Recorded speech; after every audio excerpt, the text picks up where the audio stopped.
Hi everyone, this is Jason Barrack of Wall Street from Main Street. Welcome back to another Wall Street from Main Street podcast interview. Today's special guest is a returning guest. I like having him on every few months or a quarter of every year to talk about the oil and energy markets.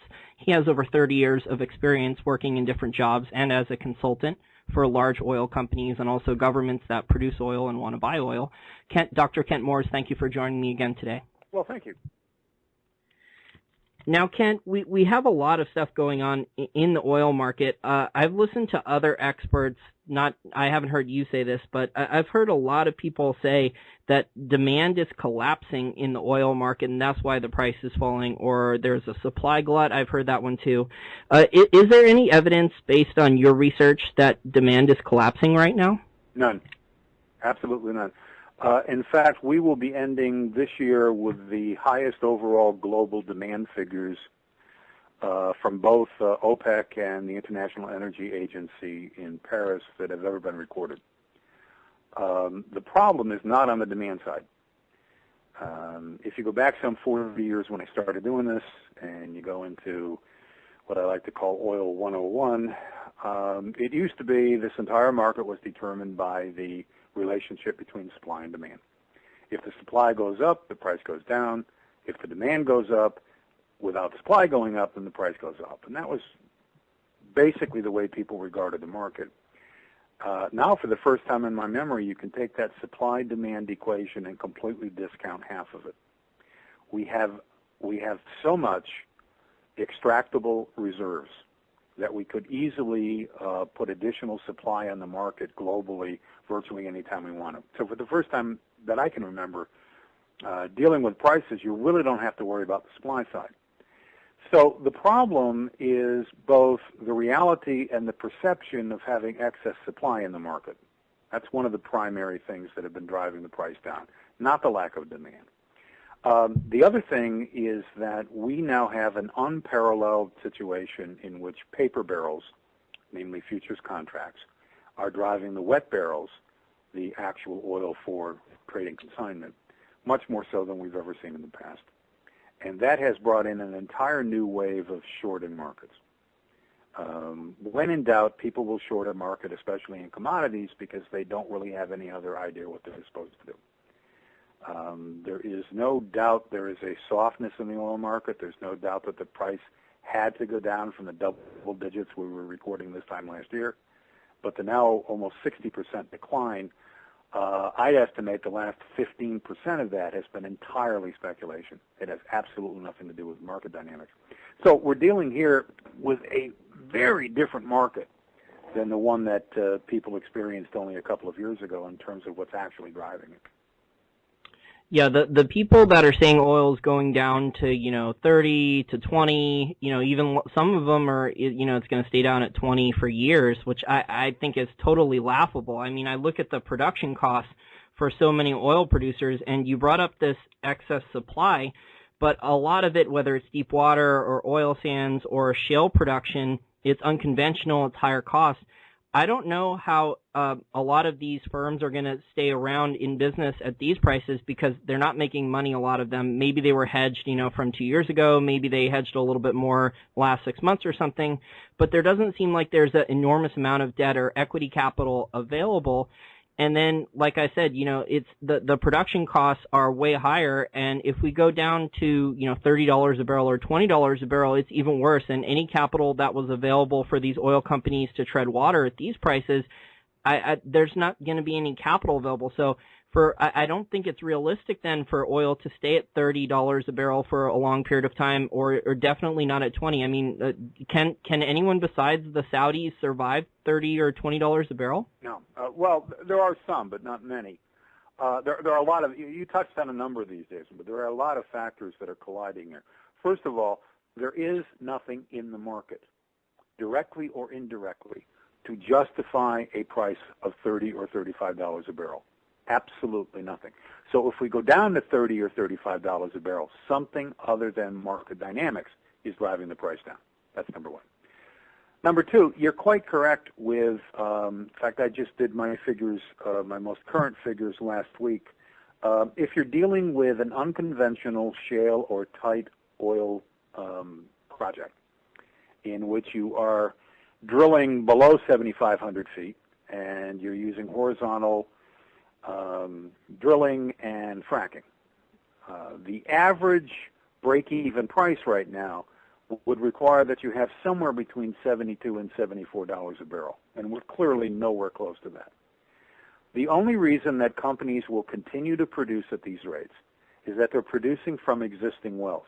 You have to remember that well over 80% of all capital expenditures for a well are sunk before anything's ever taken out of the ground. So the bulk of what's already spent for an oil well is already there before the oil comes up. Once the oil comes up, a company is going to attempt to sell it into the market to recover expenses, because now it's the cheapest thing to do. All of the expenses, have already been forward loaded. But what we do see, of course, is we see dramatic cuts in future capital commitments for additional wells or for new drilling or for exploration in new basins. That simply can't be justified at these prices. What is still a doable drilling regimen is what I call VSF drilling. This is vertical, shallow formula drilling. And what you're doing here is you're drilling, maybe down to 2,500 feet or not even that much. These are straight vertical wells, and you're drilling them in a pattern which has already been established due to detailed pre-seismic studies. In these particular cases, you can be profitable in these shallow wells well below $40 a barrel. So we're seeing more emphasis in certain parts of the country now on these shallow, quick wells in which you can be in and out in a matter of days, where the well is completed and it begins producing, rather than the deeper, more expensive wells. Keep this in mind. The average well in Eagle Ford or Bakken, some of the deeper layers of Bakken, these are going to require anywhere from $3.2 to $4 million or more in development costs, whereas a shallow vertical well, you can get in and out for less than $400,000. So when we're talking about cutting operation expenses in the face of dramatically decreasing prices, it is putting the premium on certain kinds of drilling rather than others in the United States. But remember this, with demand not collapsing, there's still a need for oil. So we get into a situation in which the principal end users of crude oil, and the principal end users of crude oil are refineries, are going to start, and they already have started, emphasizing the cheapest sources and most readily locally available oil. So those companies that are producing in known basins with proven techniques that have streamlined good management and thoroughly developed infrastructure are going to survive here. And some of them are actually going to generate a profit even at these low prices. Even those who can't make it, their field assets are good enough to heighten them as an acquisition target rather than simply as a liquidation target. So some of these companies are going to be gobbled up by bigger companies. And remember, when a company acquires another oil company, it's not for what they produce today, but it's their booked reserves. They want to acquire their booked reserves, put it on their books so that they can sustain the overall value of their stock. And that's what's occurring here. So we have a new dimension certainly in this market so long as the prices are low. Those prices, I think, are already artificially low. But given really the geopolitical dynamics of this, I mean, you have to remember that this all started essentially way back on Thanksgiving of last year when OPEC decided to maintain production in pursuit of holding on to a market share rather than holding on to a price level. And from that point on, we've had an ongoing crude oil battle between OPEC in general and the Saudis in particular on one side, Russia on the other in Asia, and then more fundamentally and in a more prolonged way, the unconventional producers in the United States. Remember, the latest international surveys tell us that only about 14 to 16% of the extractable unconventional crude worldwide is actually located in North America. Now, it's going to take longer to develop these other sources of unconventional crude. But in a fundamental sense, this current Saudi strategy against U.S. shale producers is the first round in coming up with an OPEC strategy that they're going to have to use again and again as unconventional oil starts emerging as a competitor elsewhere in the world. So this is going to be a long process. Now, you brought up something interesting. You talked about the oil paper market that's not trading on supply-demand fundamentals. We hear a lot of the Wall Street traders, oh, I can draw a trend line. Oil's definitely going to break 43. You know, it's going to 30. It's going to retest, you know, the all-time lows in 2008. It's going to retest, you know, the 10-year lows in 2008. But you brought something else up about the market share, and I see a lot of articles about that on oilprice.com, you know, the main oil websites with the news for the industry. I have an interesting theory.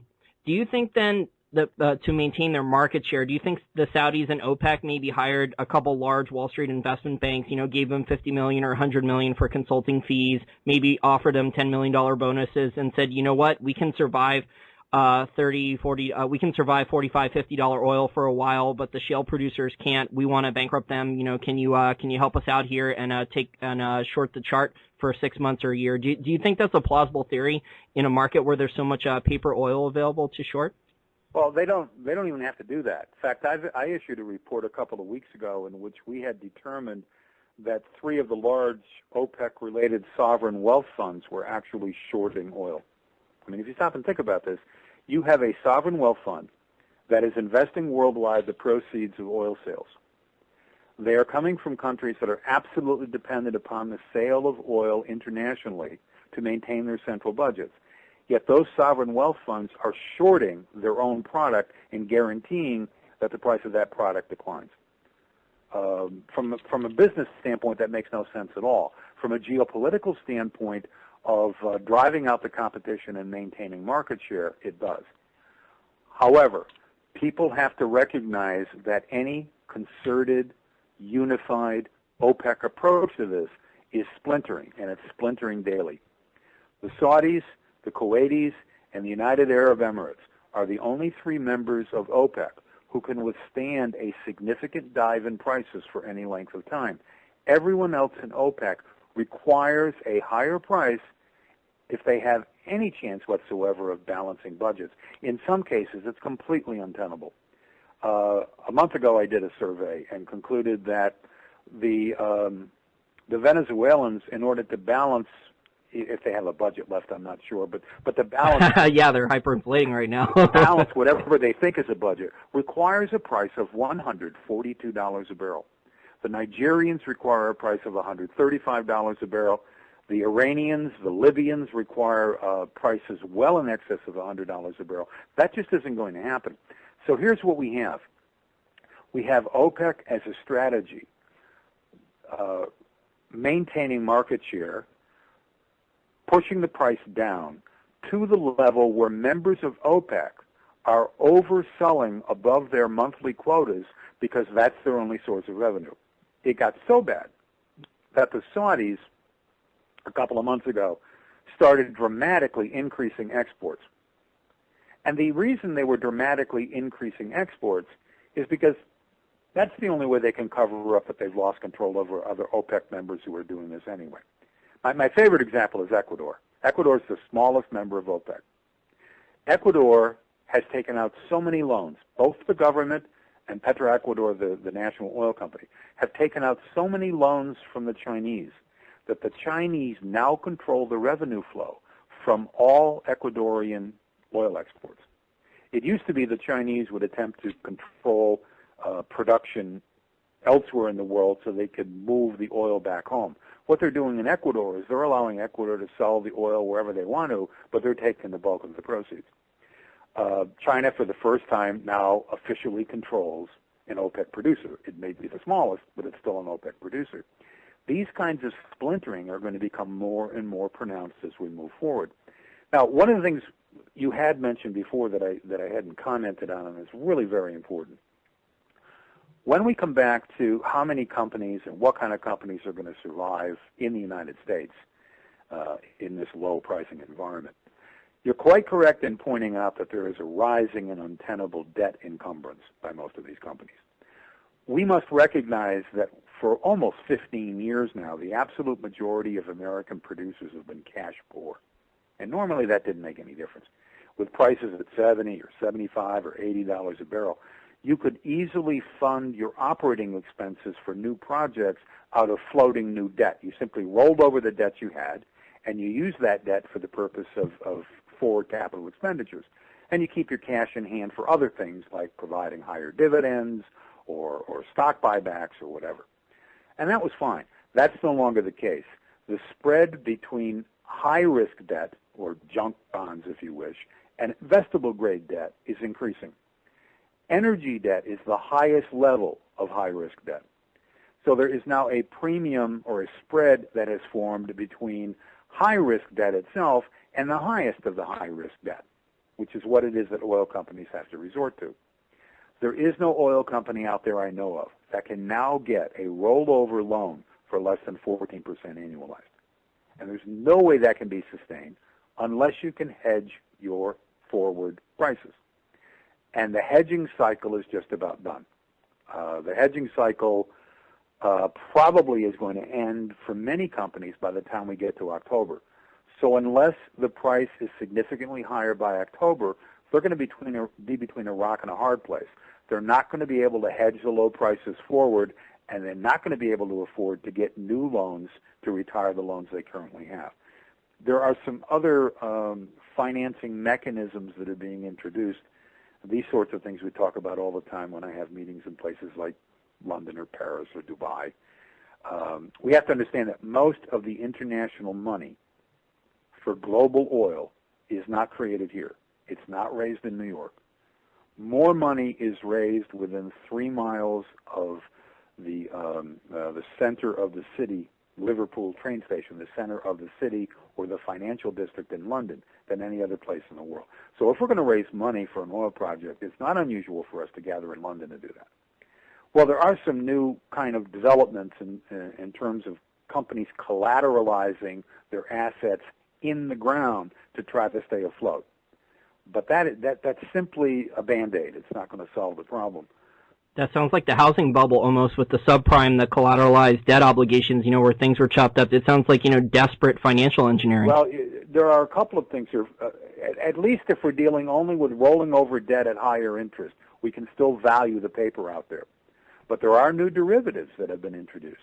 And as soon as you introduce new derivatives to try to make square pegs fit into round holes, we're back in a situation. A couple of years ago, I published my book, Oil Vega, the Vega Factor. And if you look at the middle chapter in the Vega Factor, I essentially said if you liked what happened in subprime mortgages, you just wait until you see what's going to happen in the oil market. And what people are coming to understand is what I suggested in that book works whether the price is going up or down. You have the same sorts of spreads that have to be covered. And at a certain point, you're going to end up establishing derivative paper, the exact or even estimated value of which cannot be known, which is exactly the problem we had with subprime mortgages. So the answer is yes. The difference here is the companies are going to go under. Their assets are going to become available. You're going to have other entities buying up fields and leases and production volumes and surface assets at a discount. I'm seeing every day new indications that there are little piles of money that are being created in various places. Vulture funds are setting up overnight.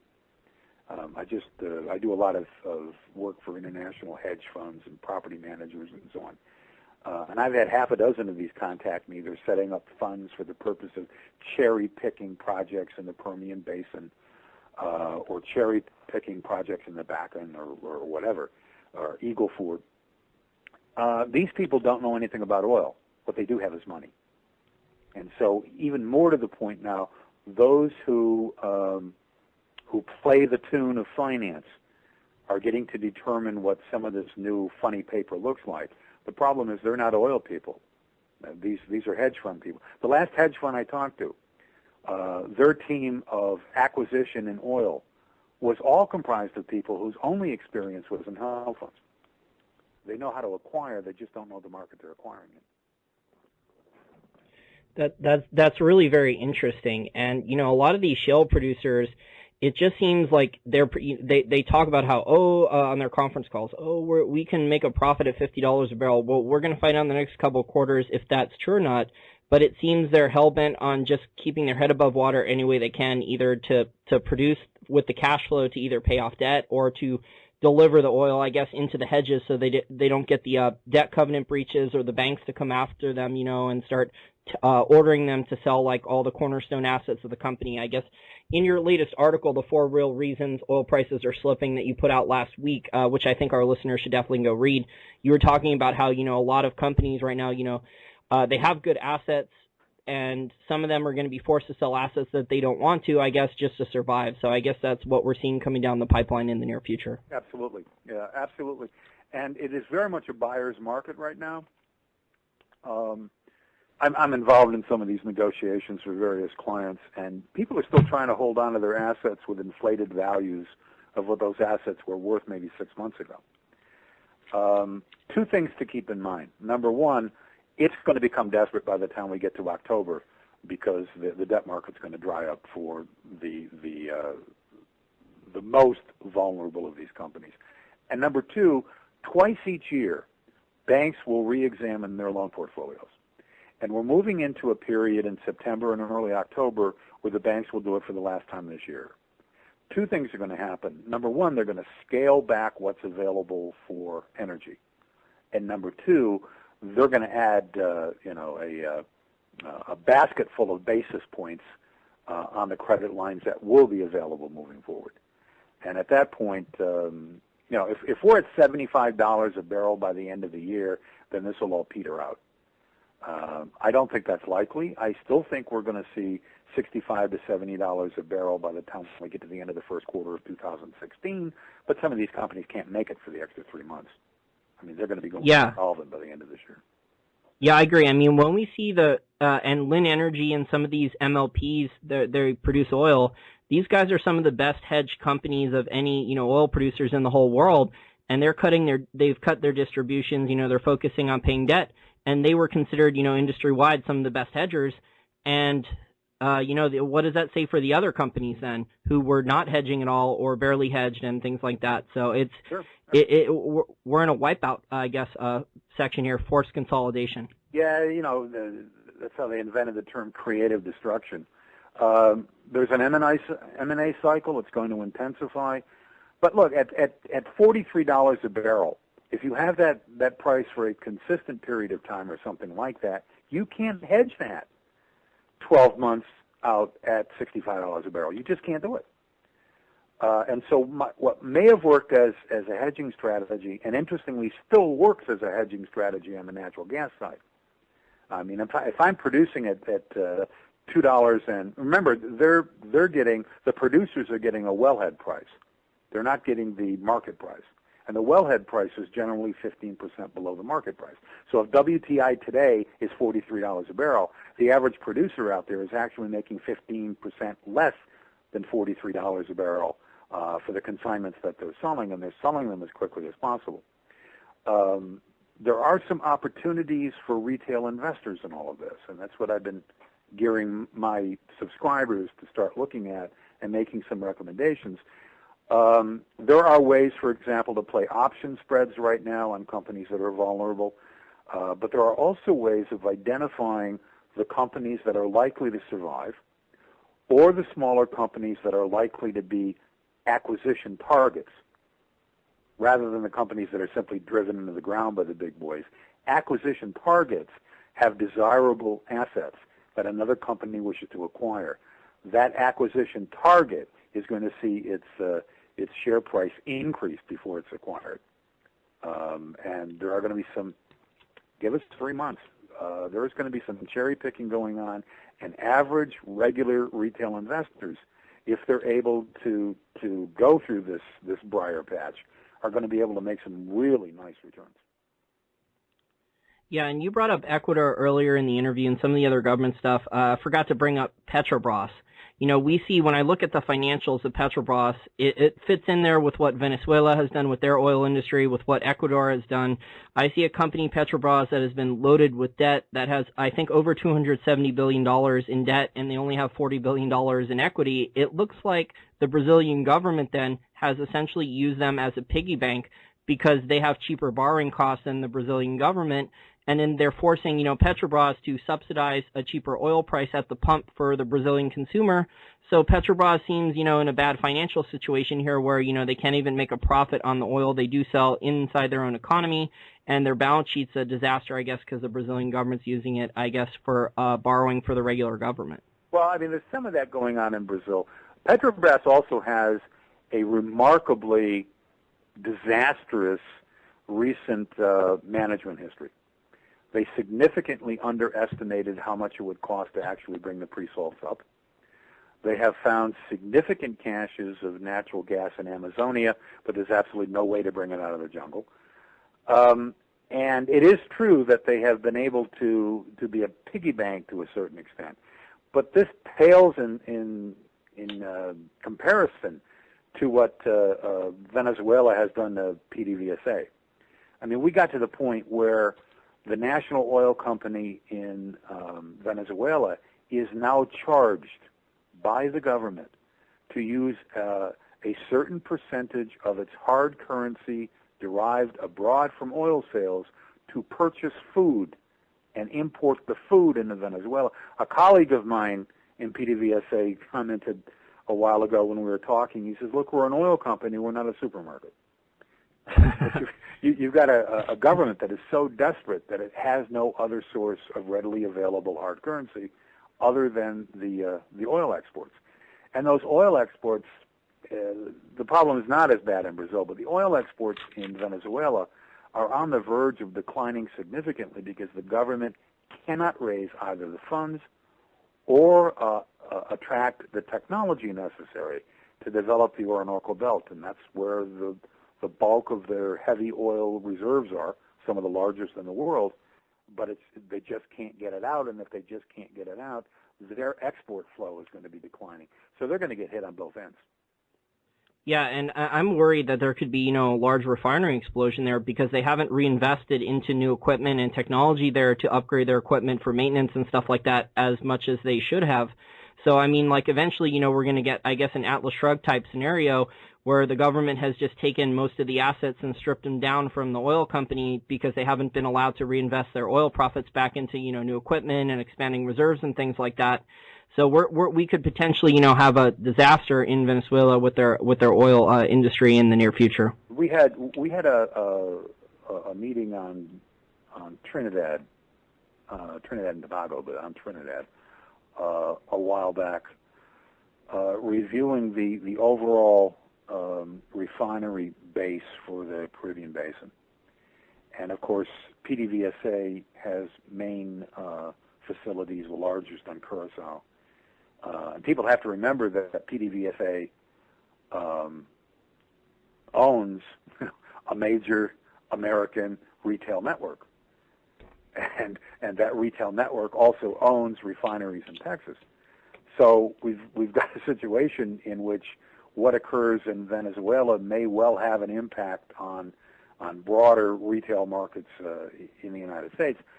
But there's a problem that has already emerged, and it's a major problem, and it will quickly become a crisis globally over the next 30, 35 years, and it's already started. We have a massive need for huge investments into the energy infrastructure. Some of that is for new infrastructure. Most of it is to maintain the existing infrastructure. And to give you an idea, between now and 2035, over 60% of all the infrastructure investment necessary in oil and natural gas is simply to refurbish the network that already exists. We're not talking about new fields or new pipelines or anything of that sort. We're talking about simply maintaining what is an eroding network. Now, the problems here are vast. We're going to have a meeting in Bahrain in a couple of months, and to be followed up by another meeting in London, in which we're going to have to sit down and talk about where these huge amounts of money, and you're talking about trillions of dollars of money, will be coming from. What concerns me, among many other things, is that we are looking at a scenario in which widening percentages of the world's population will simply be cut off. We're going to have additional populations throughout the world that are literally going to be sitting in the dark because these energy infrastructure problems will guarantee that the money cannot be spent for the purpose of expanding networks to include these sorts of fringe populations. And those fringe populations are going to become the fodder for whatever radical movement decides to pass through and offer them a job or an objective in life. So from a national security standpoint, this crisis in energy infrastructure goes beyond merely whether you can put gas in your car at affordable prices. This is going to deal with increasing radical movements throughout the world merely because the populations that feed them are going to be expanding. So it's a crisis, and several of the governments understand this already. We're going to have a report coming out from the International Energy Agency in Paris for the first time in which the principal international energy agency is going to start commenting about the rising global energy crisis on the one hand and its relationship to national security issues on the other. Nobody's ever done that before. And that's simply an indication of how bad things are getting. Yeah, I don't think you can have an economy, a diverse economy with many different people working in many different industries, full division of labor, free market, or capitalism without affordable energy prices. I mean, energy is basically, besides actually capital, energy is like the other most important cornerstone of it all because it pretty much powers everything from growing food to electricity to getting in your car to go to work and different things like that. Yeah, and the problem with the infrastructure and other issues, but primarily the infrastructure, is it's not simply going to be price. At any price, there will be widening percentages of the world's population that do not have available energy, period. And I mean, that's an indication of, the haves versus the have-nots. I mean, if Marx was still alive, he'd probably be licking his chops at this point because it looks like the same old revolution's coming back to haunt us. Yeah, well, I mean, a lot of the people in power have said that they're capitalists and stuff like that, but I mean, their behavior has shown otherwise. I mean, when the United States government in the 70s offered a windfall profits tax on oil companies, I mean, that stopped investments when investments could have been made, in supply and bringing down and increasing more supply instead of being beholden to OPEC. So I mean, governments might say they want one thing, but their behavior tends to be the exact opposite of what they may say they want. Yeah, I mean, a lot of Americans, for example, believe they have an ideological viewpoint on politics, but most Americans view their life based on the price of eggs. If you can give me cheaper oil, I don't particularly care whether it bankrupts a whole bunch of people in Oklahoma. Democracies don't always give you very flexible conclusions. What they give you is what a majority of the people are prepared to accept. And that isn't always good for everybody. So. Yeah, democracy is a tyranny of the majority, and a lot of people can vote themselves free goodies, and they can vote away the people that produce, that generate the profits in society and create the businesses and stuff. They can vote away their assets. Did you happen to see?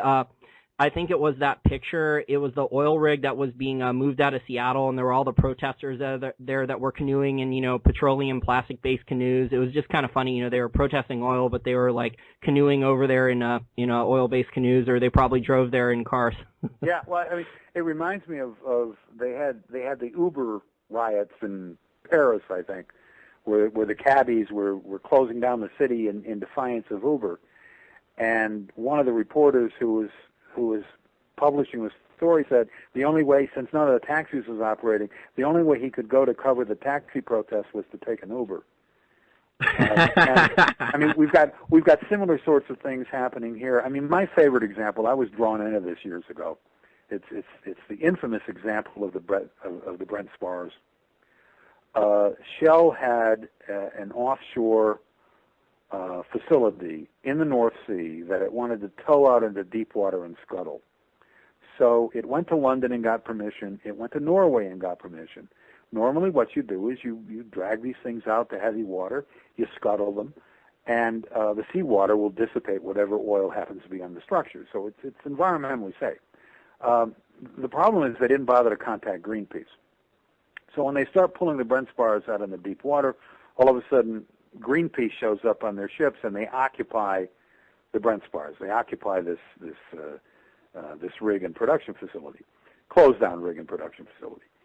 And it got so bad, one corporate mistake after another. I had this great blown up picture that I had put on my door when I was still teaching when I was still a university professor, and some student took it. But it was a great blown up picture of Shell's final solution to that. And you have these trucks with high pressure water hoses knocking these protesters off the Brent spars into the North Sea. And of course that shows up throughout the world as this is what big business does to environmental protesters. Now Shell did learn. They put 2 members of Greenpeace on their board, but as with most big companies, see, that's what you do. You take the protester, bring him in the fold, and for the first time force him to balance the budget too. It tends to increase reality up and down the board. But companies like Shell tend to only make the adjustments after the damage has already been done. Yeah, we're in kind of a dystopian world right now, where a lot of people, like I said, protesters drive to the protest, using oil, or they kayak in plastic, petroleum-based canoes over to protest an oil rig and things like that. I don't know if they fully understand, where the kayaks or things like that come from. There's some people out there who are misinformed who think, that once they plug in their cord in an electrical socket, that they don't know all the hard work that had to be done to generate electricity and things like that. My final question for you then, since I think we're kind of both in consensus, I interviewed Robert Rapier last week, another oil expert. He doesn't think $50 per barrel oil is sustainable. I agree with that. And then when you look at the supply-demand fundamentals, I see, China's still selling. They still have car sale growth. I think it's 3% now instead of 7%. So instead of putting 25 million new cars on the road, it's only going to be, 17 or 18? And I think 75 million new cars are supposed to be added globally to the global fleet. I mean, these statistics, they don't sound like the market, like the demand is collapsing to me, at least. I mean, maybe, in the United States and Europe, people are driving less and carpooling or taking public transportation or riding their bicycle maybe. But, I mean, the rest of the world, the developing world, wants to use more oil and energy, it seems. Yeah, I mean, it's a very good point. The price of oil and oil products is determined each day someplace other than North America and Western Europe. It is not determined by demand from developed countries. It's determined by demand from developing countries. For every car that's put on a road in China, you need X amount of new road.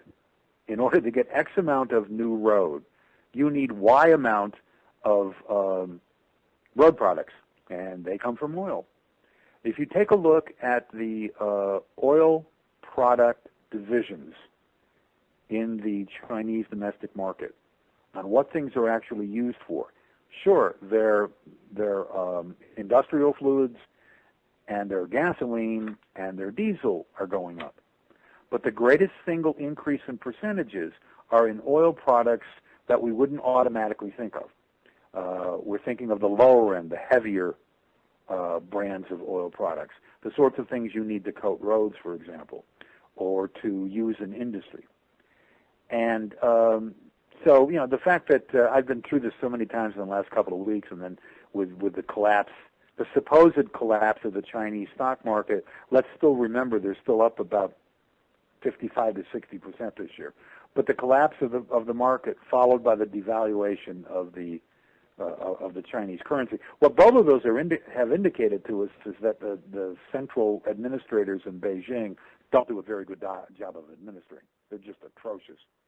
Well, central planning doesn't work. I don't know about you, but I don't think central planning in general works, period. I mean, China maybe it looked good for a little while because, they were so underdeveloped and they had this, they were manufacturing and things like that. And so they had all this additional surplus capital to invest in things, and they, built out all these buildings and things like this. But, there's just a lot of malinvestment there, like you said, with central planning. I mean, look at all the municipalities, the stuff that's been built, and I think they've taken, I guess, the Field of Dreams theory that if they build, these 90,000 fan soccer stadiums, in small Chinese cities, that people will just eventually come there, but they're not being filled up at all. Yeah, I mean, it's sort of like in Riyadh, where the Saudis built all these high-rises in the city to try to attract the Bedouins from the desert. It doesn't work. They don't want to come there. I mean, periodically when I go over for workshops, it used to be they just give me an apartment.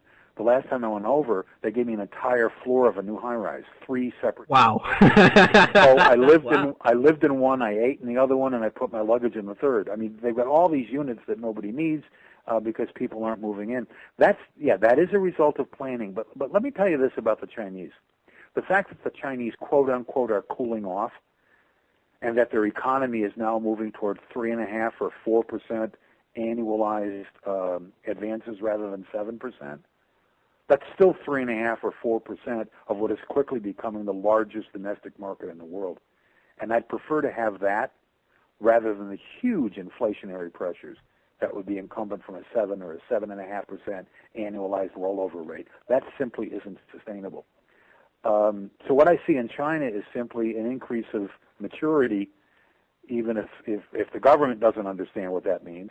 And with all these currency manipulations right now, they're actually moving the yuan to a more market-oriented currency, which is exactly what we demanded they should have done for years. Now we don't like the fact they've done it immediately, and I don't think it makes any sense to peg today's value based on yesterday's closing prices, because that just guarantees a continuing decline. But they'll figure it out. It's on-the-job experience. They'll figure this out as they go along. Now, my last oil question before I ask you about natural gas, and that'll be the last question. My last oil question then has to do with the large cap oil dividend stock. So like ExxonMobil, I think, is down to around 2008 levels and 2000 levels. I think it's around $72 a share. Shell, Chevron, BP, Total, those guys. These guys are paying pretty solid dividends. Do you think that we're going to see big dividend cuts from these guys? Because it looks like we're going to see, oil reserves written down, and those are going to be painful. Is that going to affect their dividends? It may be, but you can see harbingers of this in other sectors. For example, take a look at what MLPs have been doing for some time. We got MLPs out there now that have, 25, 30% annualized dividend. Those clearly aren't sustainable, and we have companies each day that are suspending their dividends. It is far cheaper, and Exxon's done this for quite some time. It is far cheaper for a company that has sufficient cash flow to buy back its stock rather than increase its dividend. And so we're going to see another round of stock buybacks, and keep your eye on BP. I've been mentioning this now for almost a month. BP looks like it is becoming a prime target either for an outright acquisition or to have some of its assets spun off to be acquired by others. And this is starting to be picked up in London. I've seen indications of this over the last 3 or 4 trading sessions in London, where BP stock is beginning to look like a stock that people think may be acquired by somebody else. Now, if that takes place, I still think it's unlikely, but if that takes place, then everything is fair game in this sector. Yeah, I think it's unlikely given that the British government has to approve the buyout, right? And don't the largest pension fund shareholders in England, they have to approve it too, and they want a dividend from BP shares. So, I mean, like, for an acquirer to come in, they're going to have to agree to all these terms, right, with the British government. Absolutely. And not firing workers and maintaining dividends for the pension funds and things like. It sounds like a pretty big headache. Well, unless you recognize that the absolute majority of assets and employees for BP are not located in the United Kingdom.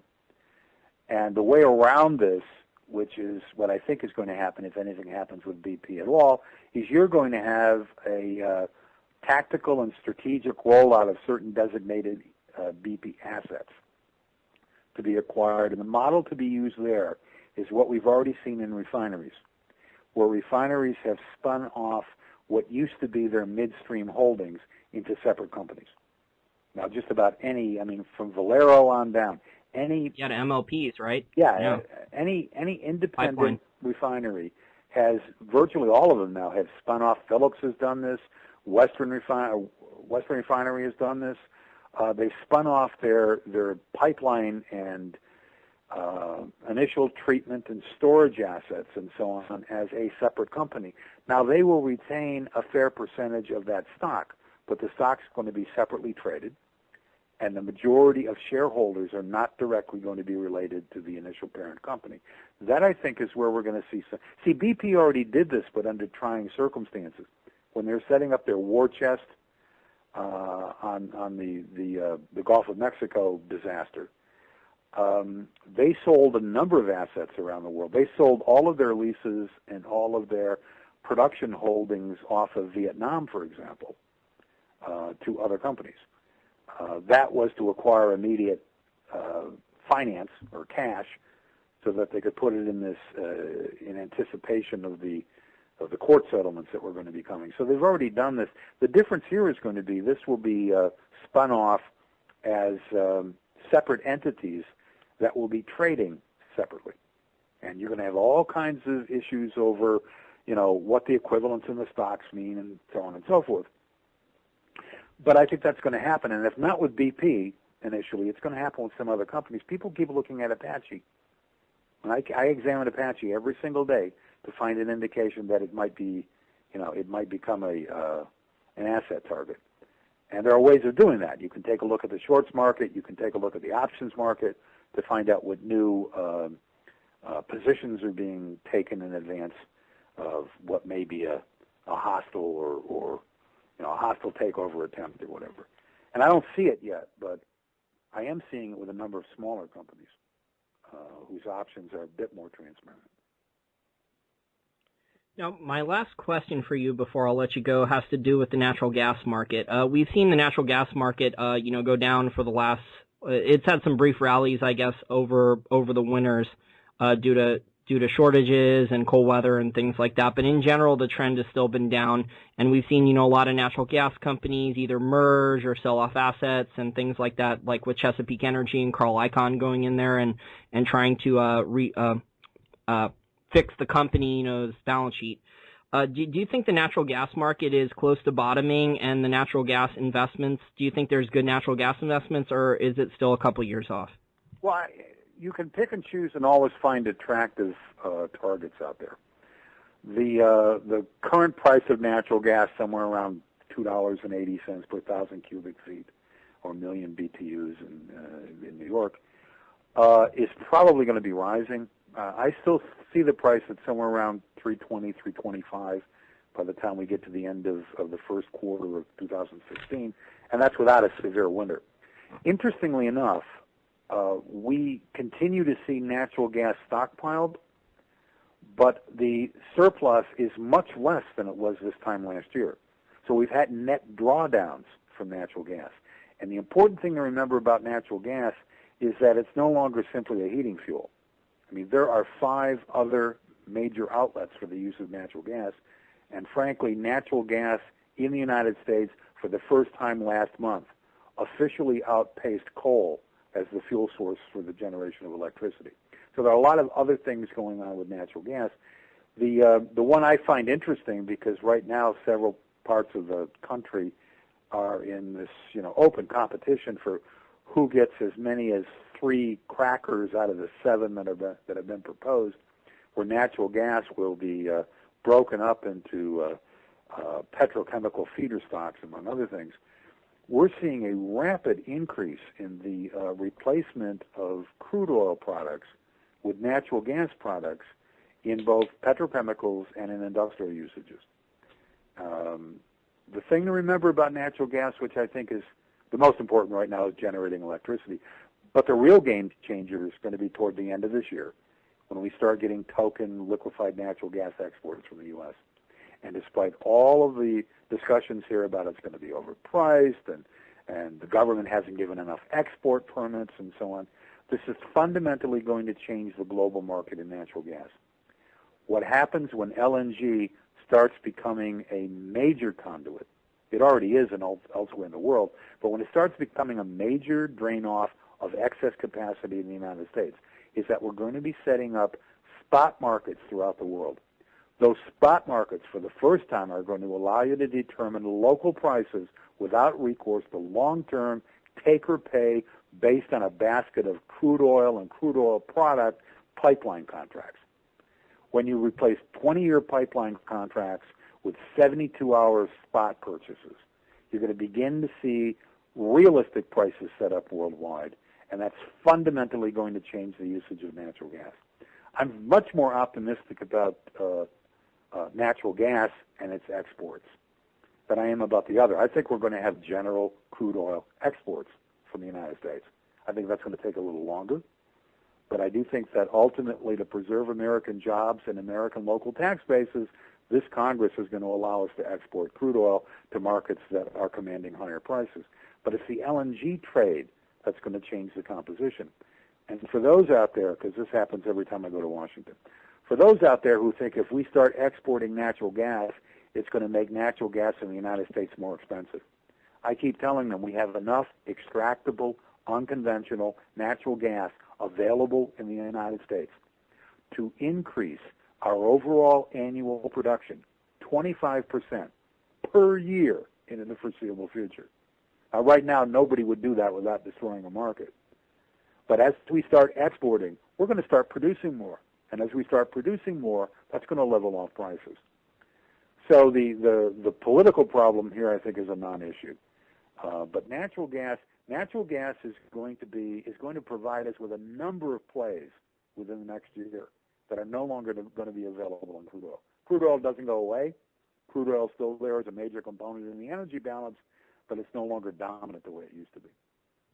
Yeah, I think the one that gets hurt more than crude oil does with the emergence of natural gas and LNG and natural gas becoming, a global market, because it used to only be local markets, like you said. There wasn't, universal price for gas or only a couple different types, that you used to have to be able to range a price at a market. I think coal is going to be the one that's going to be hurt the most. It seems the politicians in many different countries seem, bent on coming up with a plan over the next 10, 15 years or so to eliminate a massive amount of coal usage. Yeah, but we do have to remember that coal remains a major component globally.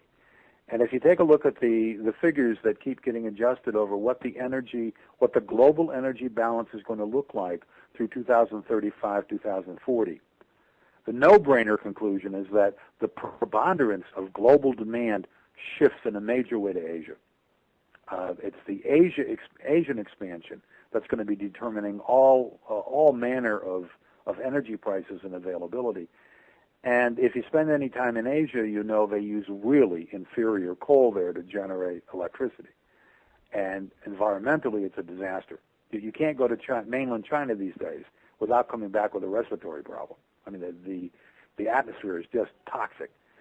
And the Chinese aren't stupid. The Chinese have more unconventional gas and oil than anyone else on the face of the earth, and they'd love to be producing it as much as possible, but they've got to put a fair-sized electricity generating facility online every week just to keep up with the rise in domestic electricity demand, and that's still going to rely on coal. When all is said and done, coal, with the latest estimates, between now and 2040, coal is still going to increase 1.8% annually, between now and then in Asia, even with all the alternative energies being introduced.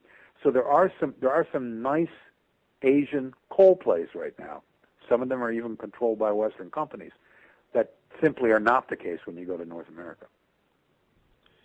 Yeah, that's very interesting. I think in general, China's still growing. I mean, like you said earlier, they've matured, but they're still growing, where their energy usage is still going to increase massively over the next decade and two and going forward as they modernize more and more of their rural countryside and get suburbs, because the richer Chinese won't want to live in the city due to pollution and things like that. So they're going to industrializing at an even faster pace than the United States did. Right, and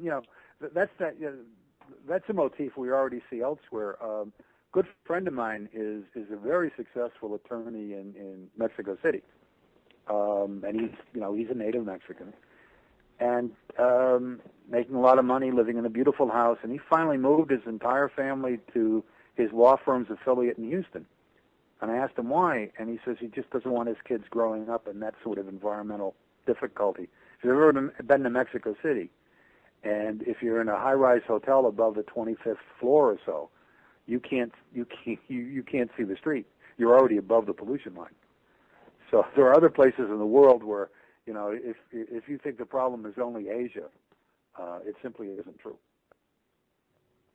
Yeah, I agree. You know, we're getting towards a lot of innovations though. Like, I don't know how long it's going to take, but I'm seeing like news stories come out about smaller fusion reactors that create more energy and things like that. And we have liquid fluoride molten salt thorium reactors, and we have improved solar panels. So we do have a bright future long term. But I guess, you know, we still need fossil fuels to bridge the gap until we can get to those fuels. Yeah, and you got to remember that, you know, 40, 50 years out. I mean, OPEC has a standing master of strategic plan. And in that plan, there is the assumption that by the time you get to 2050, not a single OPEC nation is going to be selling a barrel of oil to the United States. The U.S. is going to be on doing other things. And they still think we are primarily going to be moving to renewables. When all is said and done, what we need is a realistic energy balance. And that balance is among a rising number of genuinely separate energy sources, the importance of which is that as many sources as possible need to be interchangeable. So oil will still have a component in that well into the 22nd century, but that component is going to be somewhat smaller than it is now. Yeah, it looks like that. Especially because environmentalists, I don't think, like really any fossil fuels, and a lot of environmentalists don't like any nuclear power. Although, you know, a lot of environmentalists also, Dr. Mars, I don't even think they like human beings, although not all of them are like that, but some of them, you know, don't like human beings at all either. So and they have a lot of political power now, as you mentioned earlier, with, you know, some of them on boards of directors for energy company. They obviously have President Obama's ear because he stopped the Keystone Pipeline and things like that. So, I mean, like, basically the environmentalists are they have a lot of political power over planning for, you know, energy needs, I guess. Yeah, I mean, Ben, in large measure, Keystone was a red herring. You've got to remember the contentious issue is only the fifth and final phase of the Keystone Pipeline project. The other four have already been in operation. The most important one, actually, was finishing the increased pipelines from Cushing, Oklahoma, down to the petrochemical complexes on the Gulf Coast, and that's now done. It is true that we don't have the last component moving in from Canada. On the other hand, we're moving a lot more Canadian crude by rail and barge than we ever did south. Things tend to balance out. As there's a need, you find out a way to satisfy that need. Yeah, I think the market, you know, private capital, entrepreneurs have figured out a way around the environmentalists, you know, with the railroad and the other examples that you mentioned, that, you know, even if the environmentalists have a lot of political power and say this and this and this, I mean, there's someone going to be looking with the profit motive for a way around those laws. Right. And the other thing to remember about environmentalism is that some of the arguments are arguments you ought to listen to. I mean, you don't throw the whole baby out with the bathwater. You know, I remember going through the first stages of fracking in Colorado, and ending up with the highest incidences of cancer ever recorded. So, I mean, there's some necessity to have somebody over your shoulder, you know, griping about things. But I mean, you can take it. You can take that to extreme. I was just talking to some producers in Kansas who would like to just do away with governments. That may be taking it to the other extreme. But the reality is someplace in the middle. And in the middle, we need to do the following. We need to provide adequate and easily available energy at affordable prices for an entire gamut of reasons. We need to be able to make money off of that. We need to expand the investment base to average people, and we need to do this in a socially responsible manner. Now that's a couple of decades to work out in and of itself. But you know, you give an economy like ours, which is fundamentally different from any other economy in the world. You give that economy this kind of challenge, and they're going to be able to work it out. That sounds good to me. It's easier said than done, though. So we'll see how things play out in the future. We're almost at an hour. I just want to thank you again for your time. I had a really interesting and fascinating discussion with you about the oil and energy markets. Please tell our listeners where they can read your work. Well, the easiest place to get to my work is the free access, and that's www.oilandenergyinvestor. All one word, oilandenergyinvestor.com. Okay, well, thanks again for your time. And, I thought we were going to see a trading range in oil before the year started, maybe from around 50 or 45, 50 to like about 75 or 80. But, we've gotten below that level on the trading range. But we might, if we start to see supply come offline, we could hit the higher end of the trading range in the next 12 months or so. I don't know if we'll go too far higher or lower than that trading range, but I expect a lot of volatility in the oil market, both up and down going forward. Right. I think, over the long measure, if you allow the market to find its own price and not introduce a lot of other artificial constraints to it, we're going to see it move a little bit higher. My estimate for this time, the estimate I made in January for what it ought to look like at the end of July, beginning of August, was that we'd be about $63 a barrel in New York. And we're certainly not there. So there are other things happening here. I think that we will see a price like that now toward the end of this year and the beginning of the next quarter, and just about everybody out there, even T. Boone Pickens, but everybody out there is saying that the price is going to be much higher as we get into 2016, merely because there are going to be fewer players, and there's going to be less supply, excess supply coming online, and that's what you need.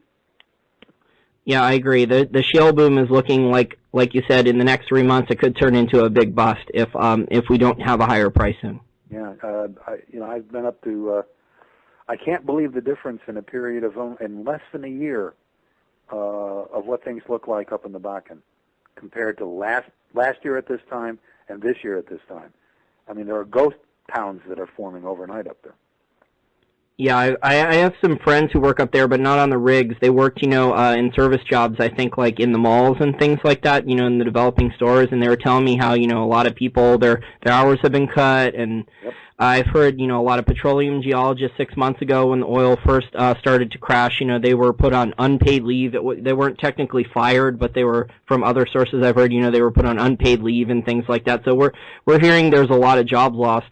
And the sad part is, like, most of the jobs that have been created in the United States since 2008, when the economy did crash, almost all the full-time, high-paying jobs have all been oil sector jobs that were all the net jobs that were created in the United States since then. Right. And, take a look at what's occurring in it's no longer simply a North Dakota situation. Take a look at what's occurring in western and southern Texas and in Oklahoma. We're beginning to see the same ripples. Yep. Well, I mean, the oil guys are used to the bust. The other oil industry people I talk to, they say, this time is no different. This is a normal oil bust, and they're used to it. But like the people on CNBC and Bloomberg, they can look at a chart and they think they're experts, and they draw a trend line and they say, oh, oil is definitely going to 30 or it's going below 30, and they don't understand the carnage in real life that would cause. Yeah. I mean, I'm on CNBC a lot. And what bothers me is I just collectively call these people, Chicken Little from the sky is falling brokerage. And they come out and say, we're going to retest new lows. We're going down to 25. We're going down to 20.